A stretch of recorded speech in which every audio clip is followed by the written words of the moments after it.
Chapter जो है class 8 का है। चैप्टर का नाम है एलिमेंट्स, कंपाउंड्स एंड मिक्सचर। ठीक है, तो इस चैप्टर के बारे में आप पहले से भी जानते हैं, क्योंकि ये चैप्टर में जो चैप्टर्स टर्म्स यूज किए गए हैं, जैसे एलिमेंट्स यूज किया गया है, कंपाउंड यूज किया गया है, मिक्सचर यूज किया गया है। मिक्सचर तो आप लोग अपने घर में डेली बनाते हैं। कैसे बनाते हैं? जैसे ही मम्मी आपको दाल चावल देती है तो आप दाल और चावल को मिक्स करके एक मिक्सचर बना देते हैं। और इस मिक्सचर का गुड़बा बनाना, तो उसमें आप आलू भी मिक्स कर देते हैं, बैगन भी मिक्स कर देते हैं। उसके बाद हाथ से खाते हैं तो आपको बहुत आनंद आता है, तब आप कहते हैं वाह क्या मिक्सचर है। ठीक है ना? तो आप जब घर में खाना खाते हैं तो मिक्सचर बना के ही खाते हैं। दाल भी क्या है, एक आपका मिक्सचर है, क्योंकि दाल में पानी है, अरहर की दाल है, सारी चीजें मिक्स रहती है, मसाले हैं, जीरा है कि नहीं है? तो उसी तरह से मिक्सचर तो बच्चों बहुत ही कॉमन सी बात है। लेकिन आप जानते हैं एलिमेंट क्या होता है? एलिमेंट होता है जैसे हाइड्रोजन, हीलियम, जो सब्सटेंस का प्योरेस्ट फॉर्म होता है उसे हम क्या कहते हैं? एलिमेंट कहते हैं। जैसे हाइड्रोजन को एलिमेंट के फॉर्म में लिखना हो तो कैसे लिखेंगे? सिर्फ H लिखेंगे। लेकिन कंपाउंड या मॉलिक्यूल के फॉर्म में लिखना हो तो H2 लिखेंगे। वाटर क्या है? एलिमेंट है? नहीं, वाटर एलिमेंट नहीं है, वाटर इज अ कंपाउंड, क्योंकि उसमें H2O है। तो बच्चों मैं आपको एक बात बता रहा हूँ कि कंपाउंड और मिक्सचर में एक बहुत बड़ा डिफरेंस होता है। कंपाउंड और मिक्सचर में एक बहुत बड़ा डिफरेंस होता है। मिक्सचर में जो एलिमेंट्स होते हैं वो किसी भी क्वांटिटी में मिक्स हो जाते हैं। मतलब हो सकता है दाल कम हो, चावल ज्यादा हो सकता है दाल खत्म हो जाए, आपको चावल आलू खाना पड़े। तो ऐसे केस में मिक्सचर में जो प्रपोर्शन होता है वो अनइक्वल होता है। लेकिन कंपाउंड में जो प्रपोर्शन होते हैं वो फिक्स होते हैं। अगर वाटर का फॉर्मूला H2O है तो वो H4O नहीं हो सकता, या H2O2 नहीं हो सकता। तो ये बच्चों डिफरेंस होता है कंपाउंड और मिक्सचर में। मेरे ख्याल समझ में है कि कंपाउंड और मिक्सचर में क्या होता है डिफरेंस।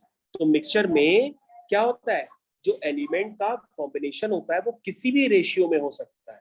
लेकिन कंपाउंड में जो कॉम्बिनेशन होता है एलिमेंट्स का वो फिक्स होता है। जैसे मैंने बताया वाटर, तो वाटर में क्या होता है? H2O। लेकिन अगर कोई कहे वाटर का फॉर्मूला H2O2 है तो वो नहीं हो सकता, H2O4 है तो नहीं हो सकता। तो वाटर अगर आपके पास H2O के रूप में दिखाई दे रहा है तो आप उसको क्या कहेंगे कि वो क्या है? कंपाउंड है। वाटर मिक्सचर नहीं है, कंपाउंड है। लेकिन वाटर के मॉलिक्यूल्स पढ़ाने हो तो आप यहाँ 2 मल्टीप्लाई कर देंगे तो आप कहेंगे 2 मॉलिक्यूल्स वाटर के हो गए। समझ में आया? तो ये बात होती है बच्चों। तो बच्चों हम लोग इसमें आगे बढ़ते हैं। आपको मैंने ऐसे ही बता दिया कि एलिमेंट क्या होता है, सब्सटेंस का प्योरेस्ट फॉर्म जो होता है उसे हम एलिमेंट कहते हैं। कंपाउंड क्या होता है, उसमें एलिमेंट फिक्स रेशियो में कंबाइन हो जाते हैं। मिक्सचर क्या होता है, मिक्सचर में खूब सारे एलिमेंट्स होंगे लेकिन वो किसी भी रेशियो में कंबाइन हो सकते हैं। ठीक है, तो बच्चों अब हम लोग यहाँ पर धीरे धीरे इस चैप्टर को कंटिन्यू करते हैं। हालांकि मैंने आपको सामान्य सी भाषा में ये जरूर समझा दिया है कि आप एलिमेंट्स, कंपाउंड और मिक्सचर को कैसे पहचानेंगे। ठीक है, अब बच्चों सबसे पहले हम लोग बात करते हैं मैटर की। मैटर क्या होता है? मैटर तो आपके सामने है। जैसे बच्चों हमारे सामने देखिए एक बच्ची बैठी है, वो क्या है? मैटर का एक पार्ट है। क्योंकि इस बच्ची के पास क्या है? इसका मास है, इसका वॉल्यूम है, सब कुछ है। तो इसके पास स्पेस है। ये जिस कुर्सी में बैठी है उस कुर्सी में इसने जगह घेर रखी है, उस कुर्सी में कोई दूसरा नहीं बैठ सकता। तो इस मैटर के पास क्या है? स्पेस है, मास है। ठीक है ना? तो मैटर क्या होता है? मैटर, हाँ, तो matter occupies space, mass and can be perceived bye senses. इसको हम लोग महसूस भी कर सकते हैं। ठीक है ना? तो मैटर बच्चों विधि भी है, और मैटर जिस टेबल पे हम पढ़ा रहे हैं वो टेबल भी है। मैटर आपका आईपैड भी है, और मैटर हमारा चश्मा भी है। ठीक है ना बच्चों? तो मैटर यही होता है। तो उसके पास स्पेस होगी, मास होगा, उसको हम महसूस कर सकते हैं। ठीक है ना? तो बच्चों अगर मैं आपसे पूछूं कि क्या प्यार, क्या प्यार, प्यार को क्या कहते हैं इंग्लिश में? लव, जो सबका फेवरेट है। तो क्या प्यार और लव मैटर है? कहोगे सर नहीं, सर इसमें तो सिर्फ फीलिंग होती है, इमोशन होता है। लेकिन सर इसमें किसी का वेट नहीं होता है, इसमें किसी का मास नहीं होता है, प्यार कभी जगह नहीं घेरता है ना? कहोगे सर जगह घेरता है प्यार? कहाँ घेरता है प्यार जगह? मन में घेरता है। लेकिन वो किसी को पता थोड़ा नहीं पड़ता है कि किसने जगह जितनी ज्यादा घेरी है कि नहीं? पापा ने घेरी है कि मम्मी ने घेरी है? पता पड़ता है कि मन में किसने जगह घेर रखी है? नहीं पता पड़ता। इसलिए बच्चों प्यार क्या है? मैटर का पार्ट नहीं है। लेकिन एग्जाम में क्वेश्चन आया था कि क्या प्यार एक मैटर है? तो बच्चों ने कहा था हाँ प्यार एक मैटर है। क्यों? क्योंकि जहां प्यार करते हैं वहां मैटर हो जाता है ना। लेकिन ऐसा थोड़ी नहीं है, वो मैटर तो दूसरा होता है। लेकिन हम जिस मैटर की बात कर रहे हैं वो मैटर कौन सा है? जिसके पास स्पेस हो, मास हो, ठीक है ना। तो बच्चों प्यार एक मैटर नहीं है, ये फिजिक्स वाला मैटर नहीं है, ना ये केमिस्ट्री वाला मैटर है। प्यार एक दूसरा मैटर होता है, ठीक है ना। चलिए आगे बढ़ते हैं बच्चों। तो अब हम लोग आपकी थ्योरी को आगे कंटिन्यू करते हैं। सब्सटेंसेस क्या होते हैं? सबसे पहले ध्यान से देखो बच्चों, मैटर का क्लासिफिकेशन यहाँ पे हमने किया गया है। मैटर दो तरह के होते हैं, एक लिविंग और दूसरा होता है नॉन लिविंग। अभी हमने बताया था ना टेबल भी एक मैटर है, तो टेबल क्या है? नॉन लिविंग, क्योंकि टेबल सांस नहीं ले रही है। तो लिविंग मैटर में बच्चों कौन कौन से आते हैं? Plants and animals. बच्चों हम लोग एक एनिमल है, हम लोग क्या है? एनिमल है। भाई हम लोग भी एनिमल का कोई ना कोई पार्ट है, तो हम लोग क्या है? एनिमल है ना। तो living beings are animals, plants भी क्या है? ठीक है, चलिए आगे बढ़ते हैं। नॉन लिविंग्स में बच्चों क्या आते हैं? नॉन लिविंग्स में दो तरह के आते हैं, एक होता है प्योर सब्सटेंसेस और एक होता है इम्प्योर सब्सटेंसेस। ठीक है, तो प्योर में क्या आता है बच्चों? एलिमेंट आता है, कंपाउंड आता है। और इम्प्योर सब्सटेंसेस में क्या आते हैं? मिक्सचर। एलिमेंट्स में बच्चों कौन कौन से आते हैं? Metals, non metals, metalloids, noble gases. और कंपाउंड में क्या आता है? कंपाउंड में बच्चों आयरन सल्फाइड, वाटर, ये होते हैं। मिक्सचर बच्चों दो तरह के होते हैं, एक होता है होमोजीनियस और एक होता है हेट्रोजीनियस। तो बेटा अभी हम गुरनूर से पूछने जा रहे हैं कि क्या आप किसी मेटल को जानती है? गुरनूर कहेगी सर हमारे घर में खूब सारे मेटल है, हमारे घर में लोहे की चेयर है, यानी लोहा क्या है? मेटल है, आयरन है, ठीक है ना। सर हमारी मम्मी पूरा दिन लोहा पहनी रहती है। नहीं, हमने गुरनूर को बताया बेटा लोहा नहीं पहनती है मम्मी, मम्मी पहनती है गोल्ड। गोल्ड भी क्या है? मेटल है। सिल्वर क्या है? मेटल है। और खूब सारा पैसा है तो प्लेटिनम भी क्या है? मेटल है। कई लड़कियां क्या पहनती है? प्लेटिनम की ज्वेलरी पहनती है। तो प्लेटिनम भी क्या है? एक मेटल है। नॉन मेटल क्या है? क्योंकि सर नॉन मेटल तो घर में भरा हुआ है, सोडियम है, सल्फर है।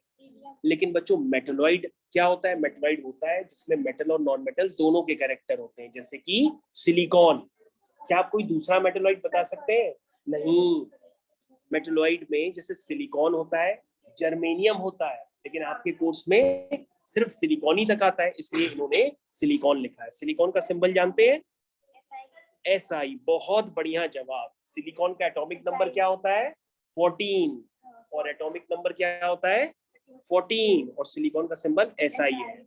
नोबल गैसेस क्या होती हैं जो किसी से रिएक्ट नहीं करती? जैसे helium. Iron sulphide, iron sulphide आप जानते हैं आयरन सल्फाइड का बच्चों फॉर्मूला? Iron sulphide FeS। बहुत बढ़िया जवाब, FeS। उसके बाद बच्चों होमोजीनियस एयर, हेट्रोजीनियस। हेट्रोजीनियस तो बच्चों आप अगर देखोगे तो मिक्स नहीं होते। तो होमोजीनियस वो होते हैं जो मिक्स हो जाते हैं। बच्चों सवेरे डेली दूध वाला आता है, दूध में पानी मिला के देता है, तो वो होमोजीनियस हो जाता है, क्योंकि हम दूध में पानी देख ही नहीं पाते कि कितना पानी मिक्स है कितना पानी नहीं मिक्स है।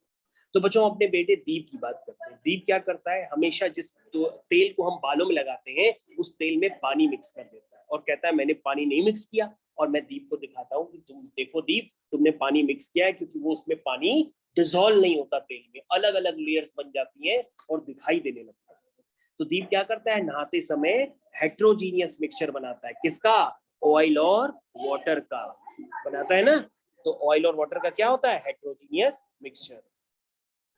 तो बच्चों अभी मैंने आपको यहाँ जो बच्चे बैठे हैं उनको दिखाया प्रैक्टिकली कि किस तरह से दीप ने क्या किया है, पानी और तेल का हेट्रोजीनियस मिक्सचर बनाया है। इस मिक्सचर को देख के आप कभी भूलेंगे नहीं, और बल्कि नहाते समय बच्चों आप भी यही काम करिएगा, तेल में पानी जरूर मिलाइएगा, उससे आपको पता पड़ जाएगा कि हेट्रोजीनियस मिक्सचर कैसे बनता है। तो बच्चों ये करामात आज आप ही आज करके देखिएगा, क्योंकि मौसम भी अच्छा है। चलिए आगे बढ़ते हैं। तो बच्चों हम लोग आगे देखते हैं एलिमेंट, क्योंकि अभी हमने बताया था कि एलिमेंट क्या होता है? एलिमेंट होता है प्योर सब्सटेंस। क्या होता है? Pure substance. तो बच्चों हम लोग एक बार इसको देख लेते हैं। आओ बेटा गुरनूर, आओ। गुरनूर लिखा है इज अ प्योर सब्सटेंस। कौन? Element. It is the basic unit of matter and cannot be broken down into two or more simpler substances. क्या है? एलिमेंट अपने आप में प्योर होते हैं, उनको तोड़ा नहीं जा सकता है, ठीक है ना। एलिमेंट क्या क्या हो सकते हैं? मेटल हो सकते हैं, नॉन मेटल हो सकते हैं, मेटलॉइड हो सकते हैं, नोबल गैसेस। तो बेटा नोबल गैसेस में बताओ, हीलियम, नियॉन, ऑर्गन, ये सब क्या है ना, जेनॉन, ये सब नोबल गैसेस होती है। कंपाउंड क्या है? कंपाउंड क्या है बच्चों? Is a pure substance, it is formed by combination of 2 और मोर एलिमेंट्स। ठीक है ना, अभी हमने बताया था ना। लेकिन वो कंबाइन किसमें करते हैं? फिक्स रेशियो में करते हैं। सबसे इंपॉर्टेंट बात, वो कंबाइन किसमें करते हैं? फिक्स रेशियो में करते हैं। ये बहुत इंपॉर्टेंट है। तो बच्चों हम लोग यहाँ पे देखते हैं मिक्सचर के बारे में। मिक्सचर क्या है? Is a impure substance. तो मिक्सचर क्या है? Impure substance. It is formed by combination of 2 और मोर एलिमेंट्स, कंपाउंड्स और बोथ। ठीक है ना, और इसमें किसी भी रेशियो में ये आपस में क्या होते हैं? मिक्स हो जाते हैं। यहाँ पे एनी रेशियो, यहाँ पे फिक्स रेशियो, ये बात याद रहनी चाहिए। ठीक है, चलिए बच्चों आगे बढ़ते हैं। अब बच्चों यहाँ पे हम लोग देखते हैं टर्म एलिमेंट। तो एलिमेंट क्या है? An element is a pure substance made up of one kind of atom only. An atom is a basic unit of element. Element की बेसिक यूनिट क्या होती है? एटम। क्या होती है? एटम। एटम क्या होता है? Atom is the smallest particle of the element. ठीक है ना, atom is the smallest particle of an element. ये बहुत इंपॉर्टेंट डेफिनेशन है, हर जगह लिखने के लिए पूछी जाती है। एटम क्या है? स्मॉलेस्ट पार्टिकल है किसका? एलिमेंट का। which may or may not exist on its own. An atom is further divisible as seen as today. Atom further divisible भी होता है किसमें? इलेक्ट्रॉन, प्रोटॉन और न्यूट्रॉन में। एटम किसमें ब्रेक हो सकता है? इलेक्ट्रॉन, प्रोटॉन और न्यूट्रॉन में। ठीक है, ये बात मैंने आपको पहले भी बताई थी कि एटम किससे मिलके बना होता है? इलेक्ट्रॉन, प्रोटॉन और न्यूट्रॉन से। तो बच्चों एटम में और क्या होता है? न्यूक्लियस होता है। न्यूक्लियस कहाँ पर होता है? एटम के सेंटर पे होता है। और न्यूक्लियस में क्या होते हैं? प्रोटॉन्स होते हैं, पॉजिटिवली चार्ज होते हैं। और न्यूट्रॉन्स क्या होते हैं? No charge. न्यूट्रॉन्स मतलब न्यूट्रल। न्यूट्रॉन्स मतलब न्यूट्रल। तो बच्चों इस बात को हम दोबारा आपको बताते हैं। अगर आप दोबारा देखना चाहें तो दोबारा इसको जरूर समझिए। मैं आपको दोबारा बताता हूँ, जरा एक सेकंड वेट करिए। ये देखिए, मैं आपको आज चीज दोबारा बताता हूँ। सबसे पहले यहाँ पर देखिए, किसी भी एटम को बनाने के लिए हमें क्या करना पड़ता है? ये देखिए बच्चों, ये जैसे मैंने एक एटम का स्ट्रक्चर बनाता हूँ। देखिए सबसे पहले जैसे मैंने ले लिया हाइड्रोजन। तो हाइड्रोजन का एटॉमिक नंबर क्या होता है? 1 होता है। तो हाइड्रोजन के पास 1 इलेक्ट्रॉन होता है। तो वो 1 इलेक्ट्रॉन कहाँ होता है? उसकी ऑर्बिट में घूमता रहता है। तो ऑर्बिट कहाँ है बच्चों? न्यूक्लियस के चारों तरफ जो आपको दिखता है वो क्या होती है? ऑर्बिट। तो बच्चों ये क्या है? ऑर्बिट। इसको हम लोग प्यार से रतन ऑर्बिट भी कहते हैं या सिर्फ ऑर्बिट के नाम से जानते हैं। तो बच्चों यहाँ पर क्या होता है? हाइड्रोजन का इलेक्ट्रॉन। ये बच्चों क्या है? इलेक्ट्रॉन। और न्यूक्लियस में क्या होते हैं? न्यूक्लियस में क्या होते हैं? न्यूक्लियस में होते हैं प्रोटॉन और न्यूट्रॉन। इलेक्ट्रॉन कैसा होता है? Negatively charge. कैसा होता है? नेगेटिवली चार्ज पार्टिकल होता है। और प्रोटॉन कैसा होता है? Positively charge. कैसा होता है? Positively charge. और न्यूट्रॉन कैसा होता है? न्यूट्रल होता है। No charge. न्यूट्रल मतलब कोई चार्ज नहीं, नो चार्ज। तो बच्चों आपने देखा कि एटम कैसे बनाते हैं? एटम इस तरह से बनाते हैं। और एटम में आपने क्या देखा है? इलेक्ट्रॉन, प्रोटॉन और न्यूट्रॉन। फिर से बच्चों देखो, जैसे आपके पास सोडियम है। सोडियम का एटॉमिक नंबर क्या होता है? 11। 11 का मतलब पहले 2 इलेक्ट्रॉन आते हैं पहली शेल में, उसके बाद वाली शेल में 8 इलेक्ट्रॉन होते हैं, और उसके बाद वाली शेल में 1 इलेक्ट्रॉन आते हैं। तो आप कितनी शेल्स बनाएंगे इसमें? 3 शेल्स बनाएंगे। पहले न्यूक्लियस बनाएंगे, फिर शेल्स बनाएंगे। तो देखो बच्चों, इस तरह से आप एक एटम को बना करके तैयार कर सकते हैं। जरा ध्यान से देखिए। हाँ, तो यहाँ पर बच्चों क्या होता है? न्यूक्लियस। न्यूक्लियस में क्या होते हैं? प्रोटॉन और न्यूट्रॉन, और उसके चारों तरफ शेल्स। पहली शेल में 2 इलेक्ट्रॉन, उसकी बाद वाली शेल में 8 इलेक्ट्रॉन, ठीक है, और उसके बाद वाली शेल में 1 इलेक्ट्रॉन। तो बच्चों इस तरह से आप एटम की कॉन्फ़िगरेशन को समझने की कोशिश करिए।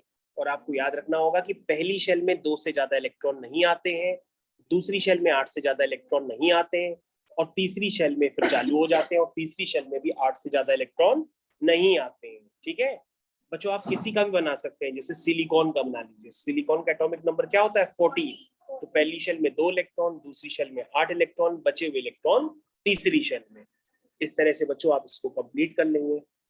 ये देखिए पहली शेल, दूसरी शेल। ठीक है बच्चों, आपके सामने देखिए शेल बनती चली जा रही है। ठीक है, ये आपकी शेल बन करके तैयार हो गई। दोबारा बनाते हैं।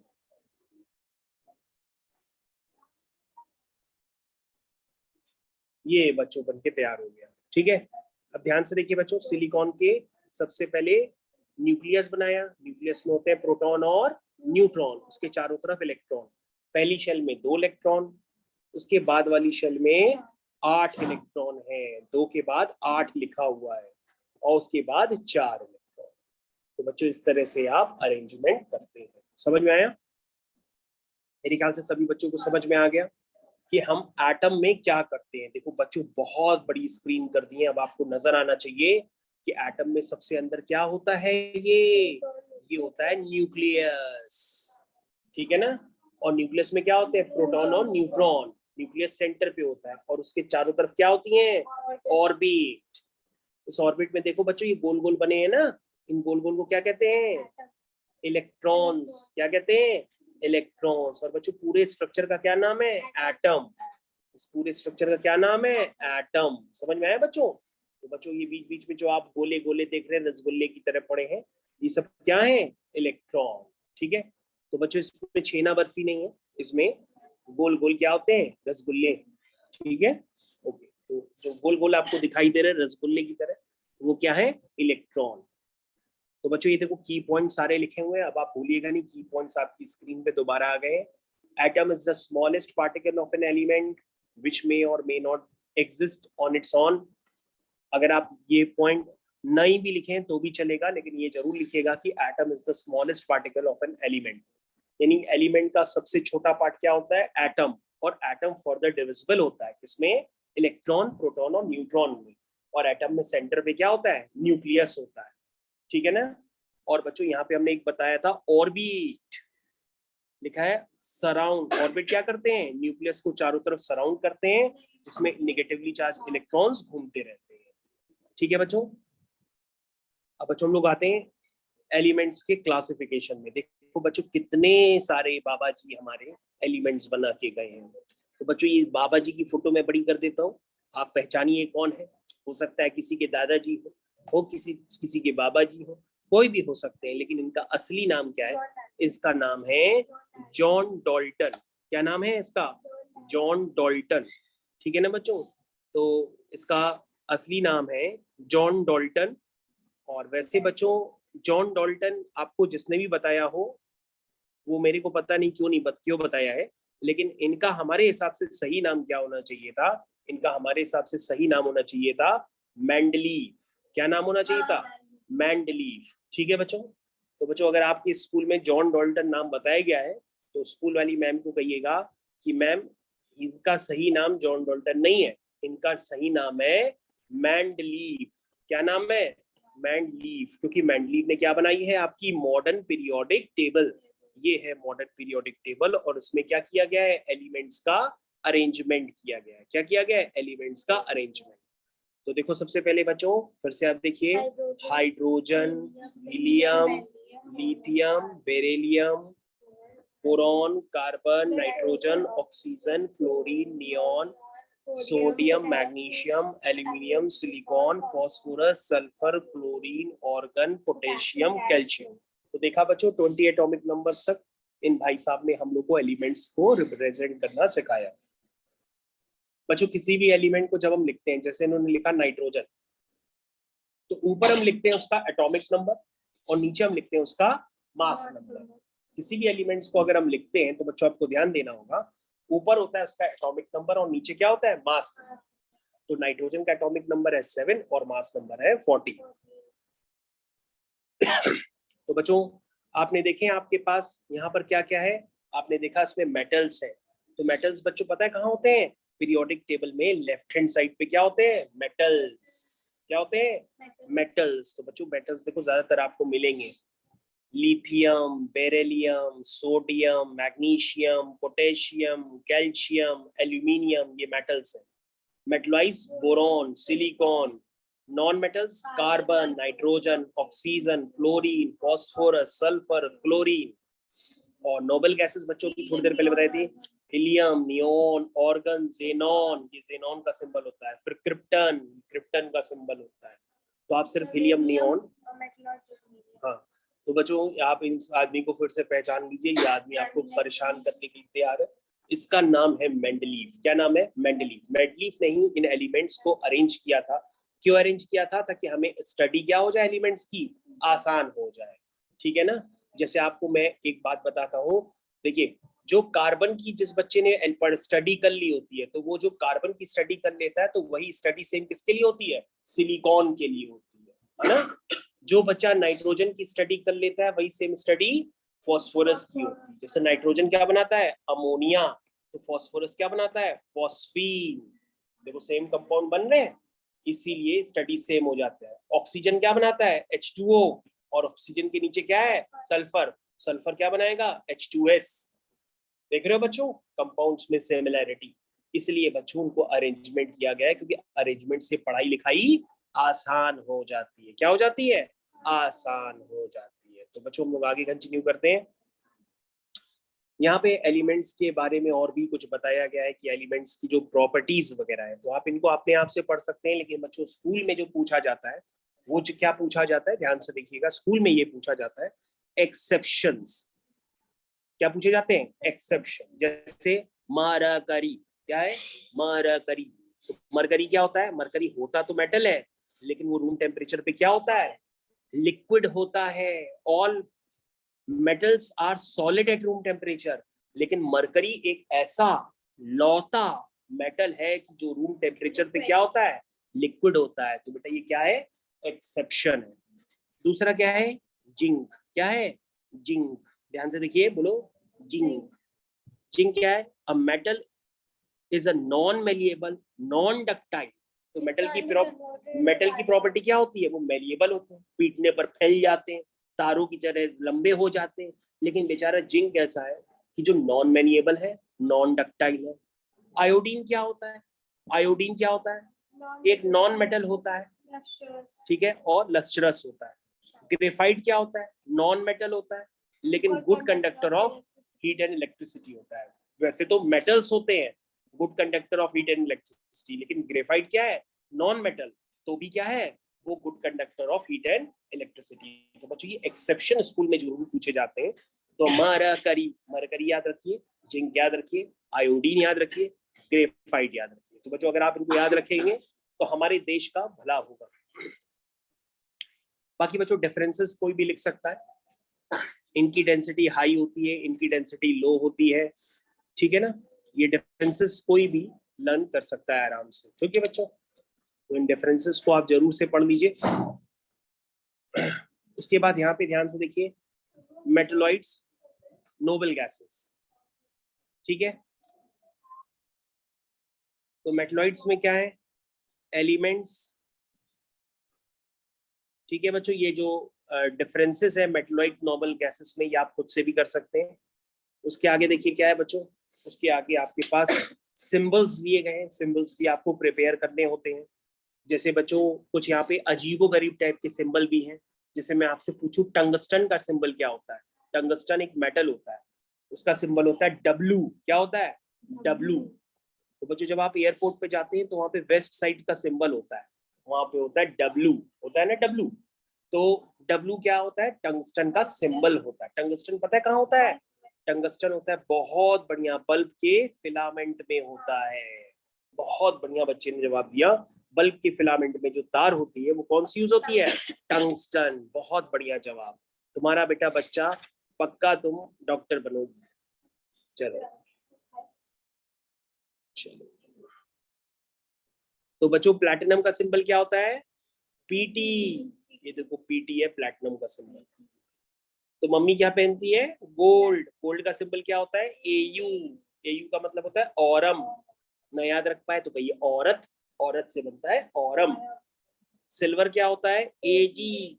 न याद रख पाओ तो बोलो ए जी ओ जी लो जी सुनो जी मैं हूं मनमोह जी। याद हो गया, सारे एलिमेंट्स हो गया। ए जी भी हो गया, ओ जी यानी ए यू, समझ गए? समझ गए नहीं? माराकारी सबसे अच्छा ही है, माराकारी H G A G P T A U. चलो बच्चों, ये एलिमेंट्स के सिंबल थे जो आपने देख लिए। अब बच्चों यहाँ पर और भी काफी सारे टर्म्स दिए गए हैं जो आपकी स्क्रीन पे आपको इंडिकेट हो रहे हैं। तो ये सारे बेसिक टर्म्स हैं। अब मॉलिक्यूल्स के लिए, मॉलिक्यूल्स बच्चों कब बनते हैं? आपने कोई मॉलिक्यूल बनते देखा है? कहोगे यस मैंने मॉलिक्यूल बनते देखा है। तो बताओगे हाइड्रोजन गैस की एटॉमिसिटी क्या होती है? 2। क्योंकि हाइड्रोजन कैसे बनता है? 2 एटम ऑफ हाइड्रोजन को कंबाइन करने से। तो हाइड्रोजन गैस की एटॉमिसिटी कितनी हुई? 2। ऑक्सीजन गैस की 2, ओजोन गैस की 3। तो ये एटॉमिसिटी होती है कि कितने एटम्स आपस में कंबाइन कर रहे हैं और मॉलिक्यूल का फॉर्मेशन कर रहे हैं। तो molecule, atoms of the same element और different combine to form a molecule. Molecule कैसे बनता है? सेम या डिफरेंट एलिमेंट जब आपस में कंबाइन करते हैं तो क्या बनता है? मॉलिक्यूल बनता है। ठीक है, एटॉमिसिटी के बारे में आपको बता ही दिया। The number of atoms of an element that join together forming a molecule of that element is known as atomicity. ठीक है, यहां तक समझ में आ गया? एटॉमिसिटी सबको क्लियर है? चलिए, atoms of the same element forming a molecule, बाकी सारे सिंबल बच्चों ने बता दिए। बच्चों फास्फोरस एक ऐसा मॉलिक्यूल है जिसकी एटॉमिसिटी कितनी होती है? 4। ओजोन और फास्फोरस ही दो दिक्कत देने वाले हैं, बाकी सबकी 2 होती है ना? ओजोन और फास्फोरस। ठीक है बच्चों, एल्यूमिनियम बेटा अकेला रहना पसंद करता है, वो किसी से कंबाइन नहीं करता है। ठीक है ना? तो हम लोग एल्यूमिनियम की गैस नहीं बनाएंगे। एल्यूमिनियम अगर गैस के रूप में होता तो Al2 होता, लेकिन हमारे चारों तरफ Al2 नहीं एग्जिस्ट करता है। ठीक है ना, हमारे चारों तरफ Al2 नहीं होता, एल्यूमिनियम के सॉल्ट होते हैं, जैसे एल्यूमिनियम क्लोराइड। एल्यूमिनियम की गैस नहीं होती है ना? एल्यूमिनियम क्या होता है? मेटल। मेटल गैसेस के फॉर्म में नहीं एग्जिस्ट करते हैं, मेटल कैसे एग्जिस्ट करते हैं? सॉलिड के फॉर्म में। लेकिन ये आपने क्या देखे, ये सारे नॉन मेटल हैं, इसलिए किसके फॉर्म में एग्जिस्ट कर रहे हैं? गैसेस के फॉर्म में। समझ में आया? तो तुम क्या रीजन लिखोगे कि सर एल्यूमिनियम मेटल है, ये सॉलिड के फॉर्म में एग्जिस्ट करेगा, गैसेस के फॉर्म में एग्जिस्ट नहीं कर सकता। ठीक है ना? अगर करता तो हमारे चारों तरफ क्या हो रहा होता? कभी मम्मी की अंगूठी उड़ रही होती, कभी मेरी बिछिया उड़ रही होती, कभी मेरा मोबाइल उड़ रहा होता, कभी पेन उड़ रहा होता, क्योंकि ये सब क्या बन जाते? गैस बन जाते। लेकिन ऐसा होता ही नहीं है ना? और मान लो बच्चों उसमें हो सकता है हम लोग भी उड़ रहे होते, तो हम लोग को कौन बचाने आता? स्पाइडरमैन। चलिए आगे बढ़ते हैं। तो बच्चों आपको स्पाइडरमैन की मूवी याद आ गई होगी, जिसमें डॉक्टर क्या था? डॉक्टर ऑक्टोपस था, जिसके 8 पैर थे। और जब वो एक्सपेरिमेंट कर रहा था तो सारी चीजें उड़ उड़ के हवा में जाने लगी थी। तो कौन बचाने आया था? स्पाइडरमैन। चलिए, atoms of the different elements forming a molecule. तो बच्चों आपने देखा मॉलिक्यूल वाटर है, कार्बन डाइऑक्साइड है। ठीक है बच्चों, water, carbon dioxide. Carbon dioxide बच्चों आपके चारों तरफ होती है, आप मुंह से छोड़ रहे हैं, कहीं से भी छोड़ रहे हैं, तो वो कार्बन डाइऑक्साइड ही होती है। ठीक है ना बच्चों? चलिए, तो बच्चों इस तरह से अब आपको कंपाउंड भी प्रिपेयर करने होते हैं। मैंने कंपाउंड के बारे में भी आपको काफी कुछ बता दिया है, तो कंपाउंड भी आपको प्रिपेयर करने होते हैं। तो बच्चों फिलहाल मैंने आपको यहाँ तक समझा दिया है, पेज नंबर 20 तक। पेज नंबर बच्चों हमने 20 तक आपको समझा दिया है, बाकी आपको खुद से कंप्लीट करना पड़ेगा। तो 20 तक मैंने बच्चों आपको समझा दिया। और जरूर याद रखा जाएगा कि अगर फास्फोरस की आपसे पूछा जाए कि एटॉमिसिटी कितनी है, तो तुरंत चिल्लाइएगा 4, ऑक्सीजन की 3, इस तरह से। ठीक है बच्चों, ओके।